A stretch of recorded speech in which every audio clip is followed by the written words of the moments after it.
Ahora, la plasmación del sistema socialista es bastante variada. Desde el punto de vista histórico se ha plasmado en diferentes tipos o clases. A efectos simplificativos, hoy vamos a considerar básicamente 4 grandes tipos de socialismo. Vamos a empezar por el llamado socialismo real o de las economías de tipo soviético. Este es un sistema socialista que en los tiempos actuales está prácticamente en declive. De haber tenido una gran extensión en el mundo, hoy en día prácticamente pues ha quedado reducido a unos pocos, valga la redundancia, reductos. Concretamente tenemos el caso de Corea del Norte, tenemos en Asia pues, la economía del Vietnam, más o menos algunas parcelas importantes en la China comunista, y Cuba y poco más. Sin embargo, esto es relativamente reciente, porque hasta la caída del muro de Berlín, el año 1989, el socialismo de las economías de tipo soviético estaba muy extendido. Este quizás es el socialismo más profundo, también se llama socialismo real. Se caracteriza porque la coacción sistemática se extiende a los más amplios ámbitos de la economía y además con un nivel de profundidad muy grande. En la medida en que caracteriza este socialismo lo que se denomina la propiedad pública de los medios de producción, es decir, todos los factores de producción, todos los bienes económicos de orden superior, que son aquellos que se utilizan en un proceso de acción para, recuerden, colaborando junto con otros factores complementarios y después de un proceso que conlleva tiempo, madurar en bienes y servicios de consumo.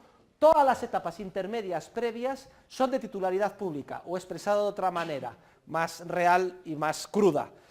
La coacción institucional se extiende a todos los procesos de producción. Está prohibido, por tanto, que exista ningún proceso empresarial privado. Todos los factores productivos, todas las industrias, la tierra, los bienes de capital, etcétera, son de titularidad pública. No existe, por tanto, bolsa de valores, donde se intercambien libremente títulos que representen una fracción de la propiedad. No. Es el socialismo real, es el socialismo más profundo. Se justifica, como siempre, para hacerlo atractivo, en base a los más elevados fines. Los motivos del socialismo de tipo real son siempre grandilocuentes, se defienden de manera apasionada. Por ejemplo, liberar a la humanidad de sus cadenas, conseguir una igualdad en los resultados, es el ideal por antonomasia de la justicia. Socialismo o muerte, es uno de los lemas que siempre que hay una manifestación en Cuba ponen con grandes letras, etcétera. Es parece mentira, pero es una tragedia que millones y millones de personas han muerto como consecuencia de querer llevar a la práctica este ideal. Y muchos de ellos, además, de buena fe, pensando que lo que estaban haciendo era lo mejor. Y además esto se ha filtrado, incluso en otros ámbitos, por ejemplo en el ámbito religioso, ahora hablaremos de la teología de la liberación, etcétera. Tiene un interés grande efectuar un estudio detallado de las principales características de este sistema de socialismo real, de cómo funcionaba, de los problemas que tenía en la extinta Unión Soviética, pero desde luego actualmente se encuentra en una situación de franca decadencia. Vamos a pasar al segundo tipo de socialismo, que es el socialismo más próximo a nosotros, que se considera que es un socialismo más light, que es el socialismo democrático, o la famosa socialdemocracia.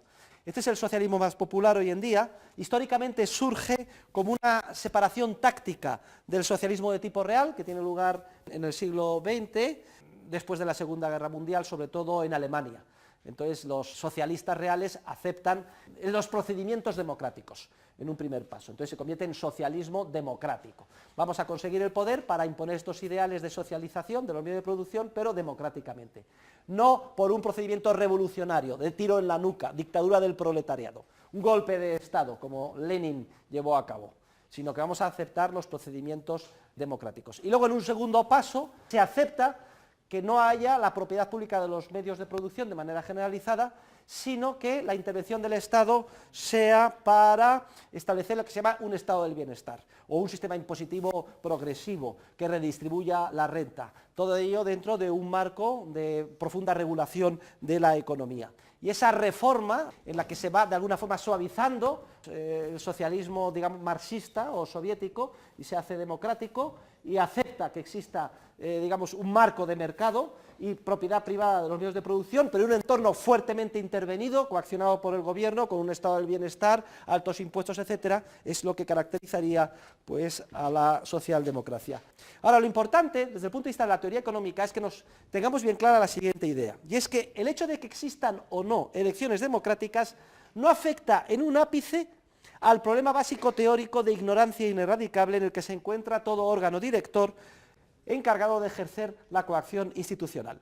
O dicho de otra forma, en la medida en que la coacción institucional siga ejerciéndose por un gobierno socialdemócrata, se producirán todos los efectos de descoordinación, desajuste, caos, etcétera, que hemos estudiado juntos en las clases anteriores.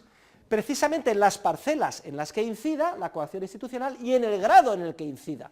Si hay una serie de parcelas en las que incide menos, hay más libertad, etcétera, ese sistema podrá prosperar en esa medida. Pero en todas las parcelas en las que intervenga de coacción institucional, redistribución de la renta, estado del bienestar, seguridad social monopolizada, etcétera, vamos a ver juntos todos los efectos de desajuste, descoordinación, violencia, caos y perjuicio que se produce.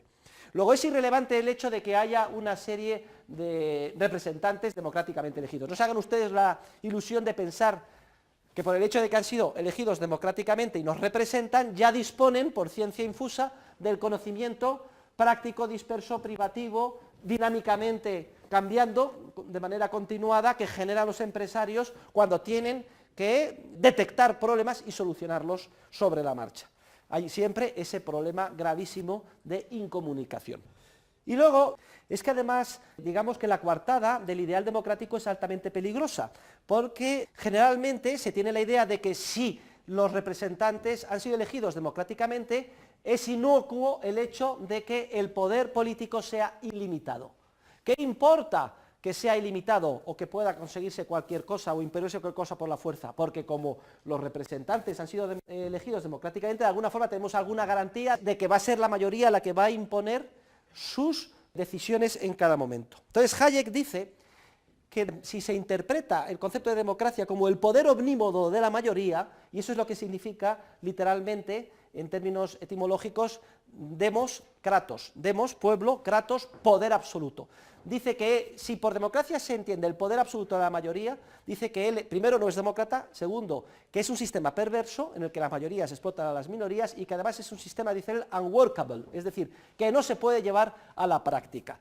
Como hay ese problema de ignorancia ineradicable, aunque en última instancia los gobernantes sean elegidos según la coyuntura de las mayorías de cada momento, los mandatos que impongan en el cuerpo social no podrán tener dentro la información necesaria de primera mano para organizar la sociedad. Es un sistema tiránico que descompondrá el cuerpo social. Y por eso vamos a ver juntos los efectos nefastos que tiene el llamado estado del bienestar y cómo incluso se ha dado la paradoja de que gobiernos socialdemócratas, y precisamente en Alemania recientemente, hasta la llegada de Angela Merkel, en los últimos 6-7 años, se han replegado sistemáticamente de mucho de lo que habían hecho en el estado del bienestar, reduciendo prestaciones, reduciendo impuestos, apretándose todo el mundo el cinturón, liberalizando los mercados, etcétera. Precisamente ahora, por eso, Alemania se encuentra en una situación económica relativamente menos perturbada que el resto de los países de Europa. Por eso Hayek dice que en vez de democracia habría que hablar de demarquía, que sería demos pueblo, arkein mandar. Bueno, manda el pueblo, pero ojo, dentro de un entorno de isonomía, sometidos todos a las normas generales o principios generales del derecho, leyes en sentido material. De manera que las mayorías no exploten a las minorías, de manera que las leyes sean pocas en sentido material y todo el mundo las tenga que cumplir. Hay otro tercer tipo de socialismo, que es el llamado socialismo conservador o socialismo de derechas. Aquí también lo que se pretende es imponer por la fuerza un determinado modelo social en base a mandatos coactivos. Sin embargo, lo que se pretende es conservar un determinado statu quo, es decir, una determinada organización social, pues sea el sistema de castas en la India, o sea una determinada redistribución de la renta, o sea un determinado esquema paternalista. Papá Estado sabe mejor que nosotros lo que queremos y por tanto nos lo impone por la fuerza.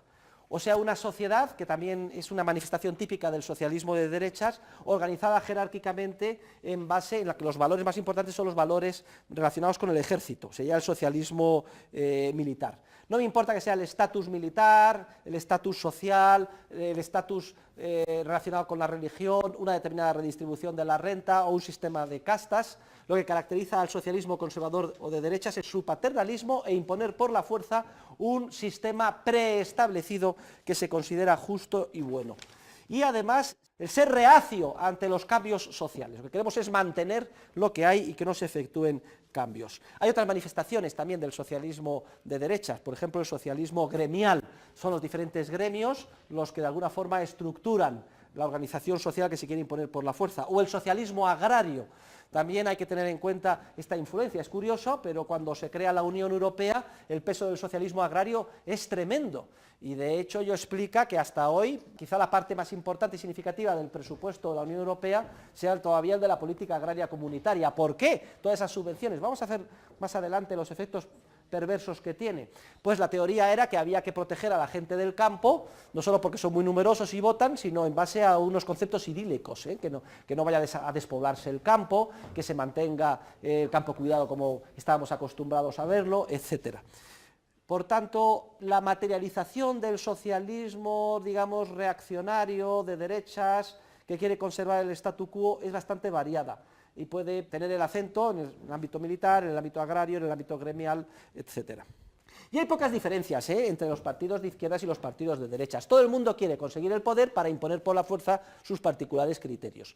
Y los ciudadanos están siempre ofuscados, pensando que todo lo que ven de malo en el mundo que les rodea, primero, que es culpa del responsable político de turno, y segundo, que se solucionaría si le quitamos y ponemos al mío. Entonces se concibe la política como si fuera un partido de fútbol, Real Madrid-Barça, ¿no? Y entonces, hoy está en el poder el Barça, vamos a ver si ganamos los del Real Madrid y entonces somos todos felices, salimos a la calle, damos muchas pitadas, etc. Sin embargo, luego viene la dura realidad, y es que cuando se quiere imponer por la fuerza cualquier esquema, se fracasa.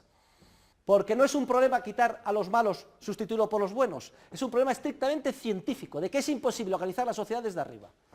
Me da lo mismo que sea la persona más buena que ustedes puedan imaginar, esté dotado del mayor conocimiento científico, técnico y de los valores más humanos. Le pone usted al frente de un gobierno para organizar el mundo de manera coactiva en base a esos criterios tan bondadosos y convierte usted el mundo en un infierno. Pero no porque sean malos los que están al frente, sino porque es imposible organizar un proceso de cooperación social constituido por miles de millones de seres humanos, como ustedes y como yo, dotados cada uno de ellos de una innata capacidad empresarial.